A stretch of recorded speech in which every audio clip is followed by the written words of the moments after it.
Je suis Jean-Paul Delahaye, inspecteur général de l'éducation nationale honoraire. J'ai exercé quelques responsabilités au sein de l'éducation nationale puisque j'ai été directeur général de l'enseignement scolaire de 2012 à 2014 et présentement je suis administrateur national de la Ligue de l'enseignement en charge de la laïcité.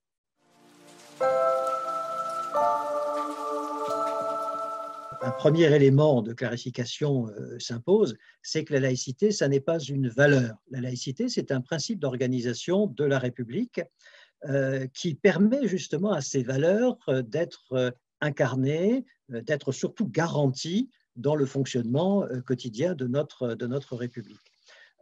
Cette distinction explique pourquoi la mise en œuvre du principe de laïcité dans notre pays est évolutive, c'est-à-dire le principe, lui, il est stable, mais la mise en œuvre, l'histoire de la laïcité, de Jules Ferry, 1882, jusqu'à la séparation des églises et de l'État en 1905, jusqu'à la loi de 2004 sur les signes religieux à l'école, on voit bien qu'il y a des modalités diverses, évolutives. Le droit, donc, de la mise en œuvre de la laïcité a lui-même évolué. Commençons par les valeurs que la laïcité permet de garantir. La liberté et l'égalité. La laïcité, c'est d'abord une liberté. La République, grâce à la laïcité, garantit cette liberté fondamentale qui est la liberté de conscience. Il ne faut pas arrêter de le répéter aux citoyens, aux élèves, aux jeunes que nous accueillons dans nos centres et aux familles. La laïcité, ça n'est pas un régime d'interdiction. La laïcité, c'est d'abord une liberté qui protège aussi les individus et les jeunes dans nos centres ou les élèves dans nos écoles, collèges et lycées de tout prosélytisme, de toute pression qui les empêcherait de faire leur propre choix. Le principe de laïcité permet à la République donc de garantir à tous les citoyens une totale liberté de penser, la liberté d'être catholique, la liberté d'être musulman, d'être juif, d'être protestant, d'être agnostique, d'être athée, de changer aussi de conviction. On n'est pas obligé d'avoir toujours les mêmes convictions.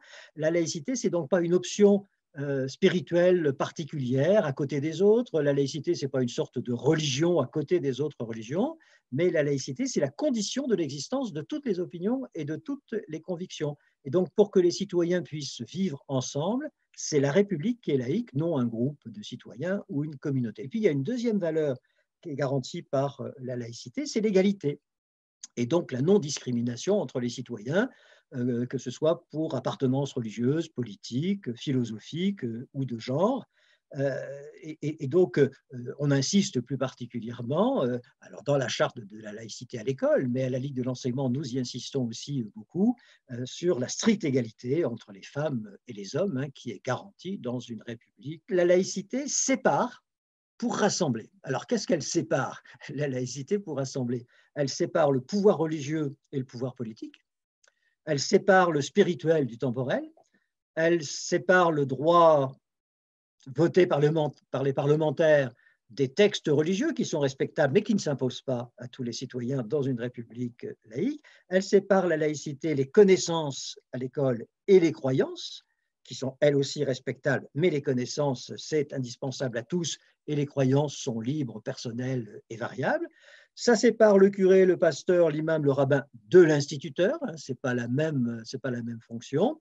Et pourquoi est-ce qu'il y a toutes ces séparations? Eh bien, c'est pour rassembler les citoyens autour de valeurs communes. Il y a des choses qui nous rassemblent en tant que citoyens, et pour que ça puisse nous rassembler, il faut bien faire des limites, des séparations. Jules Ferry parlait de frontières entre le pouvoir spirituel et le pouvoir temporel. Pour que la laïcité puisse garantir l'égalité entre tous les citoyens et la liberté de penser pour tous les citoyens, il faut que la République soit neutre à l'égard des convictions religieuses ou spirituelles. Dans une république laïque, il n'y a pas de religion, il n'y a pas de religion d'État.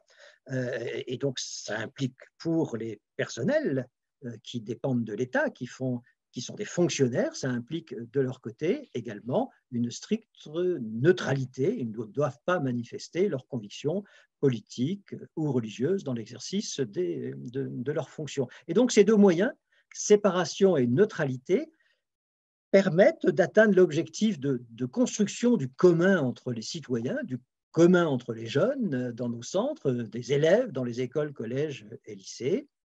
Cette culture commune est absolument essentielle pour faire société. Nous, à la Ligue de l'enseignement, nous disons que la laïcité, c'est une émancipation en acte, c'est-à-dire avec des débats, avec des travaux interdisciplinaires qui permettent voilà, autour de projets communs, de faire apparaître les notions qui ont un rapport avec la laïcité.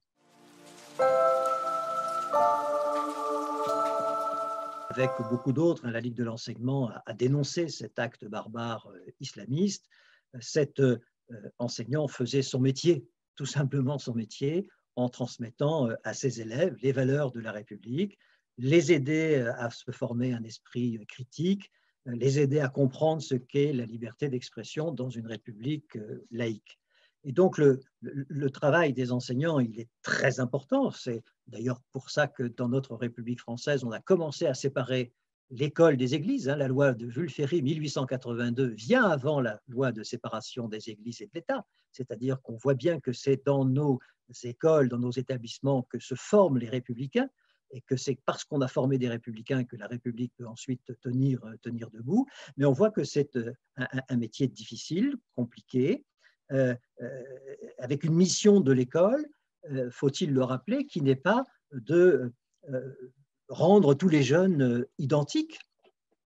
Dans l'école, on peut avoir des attitudes, des questions, voire certaines contestations qui viennent d'élèves, je vais y revenir dans un instant, mais tout ça n'est pas forcément des menaces pour la République, c'est-à-dire que chez les jeunes, la revendication identitaire, l'expression de conviction ou la manifestation de contestation de tel ou tel parti de programme, par exemple, ça peut être aussi un apprentissage de la liberté. Il ne faut donc pas sombrer dans une laïcité méfiante, où on permettrait finalement la coexistence de la diversité des idées que si cette diversité des idées n'apparaissait jamais. Formons au contraire nos jeunes à vivre la laïcité en confiance. On a deux grands enseignements qui viennent de cette enquête de 2018, qu'on trouve d'ailleurs, les résultats, on les trouve encore en ligne, bien sûr, sur le site du CNAL. Premièrement, ça se passe plutôt bien dans nos écoles. Ça aussi, il faut le dire. On a toujours tendance à parler des incidents. Je vais y revenir dans un instant, ils existent. Mais on a des enseignants qui font leur métier. Samuel Paty faisait son métier, transmettait des connaissances. Les enseignants nous disent que, bien sûr, il peut y avoir telle ou telle contestation, mais dans la plupart des cas, c'est réglé par le dialogue, précisément parce que les enseignants sont des éducateurs, sont des pédagogues. L'enquête du CNAL que j'ai présidée ne met pas la poussière sous le tapis. Il y a, dans certains territoires, des difficultés plus importantes que d'autres. Il y a des territoires aujourd'hui où, plus qu'ailleurs, les enseignants doivent faire beaucoup d'efforts pour faire comprendre aux élèves que les lois de la République sont supérieures aux lois des religions. Il y a dans certains territoires une pression du religieux qui s'exerce incontestablement sur l'ensemble des citoyens et donc forcément à l'école. Les enseignants nous alertent de ce point de vue, notamment dans les zones d'éducation prioritaire. Comment est-ce qu'on peut concilier des affirmations identitaires, les contestations de nature religieuse, avec la vie scolaire des établissements? Autrement dit, comment poser des limites dans le respect du principe de laïcité? Il me semble qu'on ne commet pas d'erreur pour conduire une pédagogie laïque, qui n'est pas une pédagogie descendante, qui n'est pas un catéchisme, si on ne perd pas de vue trois repères. Et je vais les citer très, très rapidement.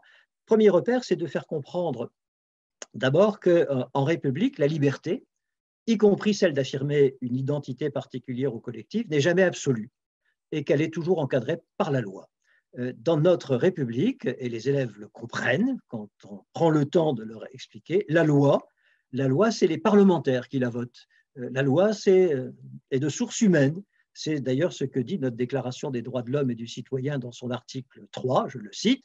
Le principe de toute souveraineté réside essentiellement dans la nation. Nul corps, nul individu ne peut exercer d'autorité qui n'en émane expressément. Donc ça n'empêche nullement les croyants de penser qu'il existe une loi supérieure aux lois humaines. Ils ont parfaitement le droit de le penser. Les croyants, simplement, en République, les croyants, quels qu'ils soient, doivent se plier aux lois républicaines que les représentants du peuple ont votées. Ça, c'est le premier repère. Le deuxième repère, c'est que la laïcité qui impose la neutralité religieuse de l'État et de ses fonctionnaires n'est pas la neutralité des valeurs. Et un État laïque, sur le plan des valeurs, n'est pas un État faible. Très important de ne pas commettre de contresens sur le principe de neutralité. La neutralité vis-à-vis des convictions religieuses n'est pas la neutralité des valeurs. Ça veut dire quoi ça? Ça veut dire que la revendication identitaire ne doit jamais entraver des règles de vie fondées sur les valeurs essentielles, comme la stricte égalité entre les élèves, entre les filles et les garçons. Ça ne se négocie pas, ça. Le sexisme, le racisme, l'antisémitisme, le repli communautariste n'ont pas leur place à l'école. J'ajoute qu'à côté d'intégrisme religieux, il peut exister d'autres atteintes à la laïcité. Préserver la laïcité, c'est aussi protéger les élèves des pressions politiques et aussi de l'intrusion non contrôlée de l'économique et du marchand, parfois dans la sphère scolaire. Enfin, troisième repère, parce qu'un acquis fondamental de notre République laïque, c'est que la croyance personnelle n'est pas liée à une appartenance sociale. On n'est pas forcément de telle conviction parce qu'on appartient à tel milieu. Nous, les éducateurs, nous devons absolument combattre toutes les pressions que certains groupes d'élèves ou certains groupes d'adultes chercheraient à exercer sur d'autres élèves ou sur d'autres adultes au nom d'une soi-disant obligation d'appartenance à une identité particulière. Il y a donc une limite très claire aux accommodements. L'histoire de la laïcité française, c'est l'histoire d'accommodement, parce que fermeté dans les principes, progressivité dans la mise en œuvre, je l'ai dit tout à l'heure, mais les trois repères que je viens d'énoncer, si on faisait des accommodements sur ces trois repères, ça n'aurait rien à voir avec des accommodements qu'on pourrait qualifier de raisonnables, mais ça aurait plutôt à voir avec des compromissions inacceptables.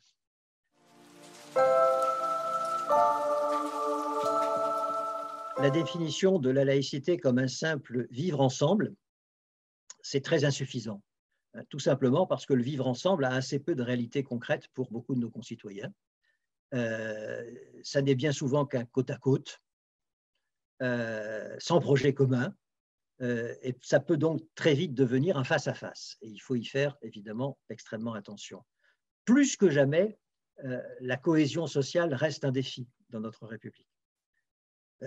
Qu'est-ce que je veux dire par là? Je veux dire par là que pour beaucoup de nos concitoyens ne sont pas satisfaits les besoins économiques et sociaux fondamentaux, on voit comme à chaque période de détresse sociale ressurgir le repli sur soi et la peur de l'autre.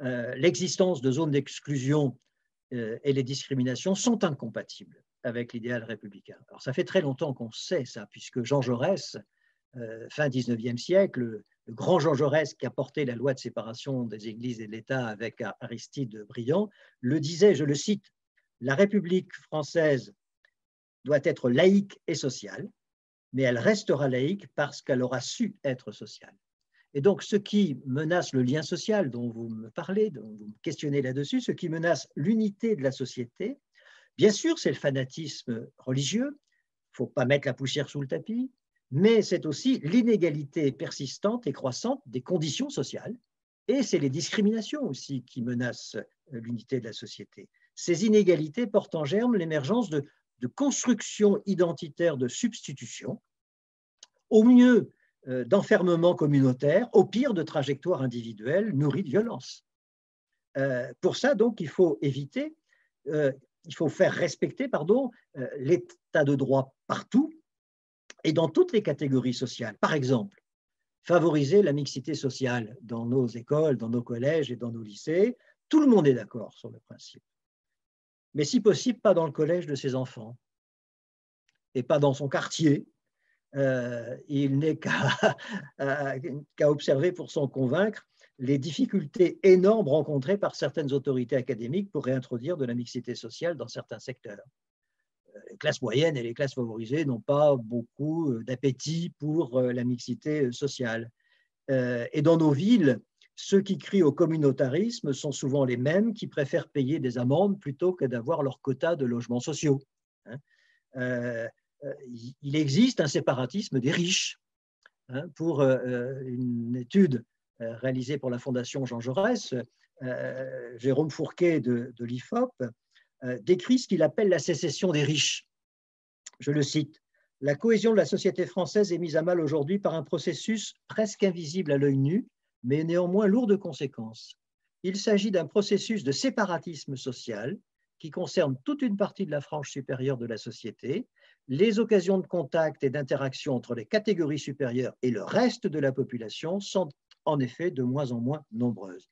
Ça veut dire quoi? Ça veut dire que quand les riches font sécession et que les pauvres sont concentrés dans des ghettos urbains ou ruraux, concrètement, ça signifie qu'on vit dans une France dans laquelle les jeunes ne se rencontrent plus, ne se parlent plus, ne sont plus scolarisés ensemble. Ça donne d'ailleurs au passage des élites aujourd'hui qui gouvernent le peuple en n'ayant jamais vu un enfant du peuple de près à l'école, au collège ou au lycée, puisqu'ils n'ont pas été scolarisés ensemble. Leurs familles les ont mis, entre guillemets, à l'abri de la fréquentation des enfants des autres. Et quand donc la République laisse faire, ou pire, organise l'entre-soi, elle met forcément son école en difficulté. Est-ce qu'il peut y avoir une laïcité bien comprise par tous sans fraternité? La réponse est évidemment non. Quand la société n'offre pas le sentiment qu'on est à égalité avec les autres, eh bien, la religion peut devenir un refuge, parfois le seul, pour ceux qui se sentent rejetés par la société. Quand la République ne remplit plus son rôle, eh bien, d'autres solidarités viennent prendre la place, des solidarités mafieuses, des solidarités religieuses. C'est un grand classique, hein. Quand la République recule, les églises, quelles qu'elles soient, elles avancent et prennent la place. Et donc, dans ce contexte, la religiosité qui se développe, bien sûr, c'est un retour du religieux, mais c'est aussi et surtout un recours avec un C au religieux. C'est pourquoi donc lutter contre le repli communautaire qui se manifeste dans certains territoires, pour cela, il ne suffit pas de crier laïcité, laïcité, laïcité, laïcité. Il faut bien sûr dénoncer les discriminations, la ghettoisation, mais il faut surtout combattre ces discriminations, ces ghettoisations par des politiques publiques beaucoup plus vigoureuses que ça n'a été le cas jusqu'ici et faire respecter l'état de droit sur tout le territoire.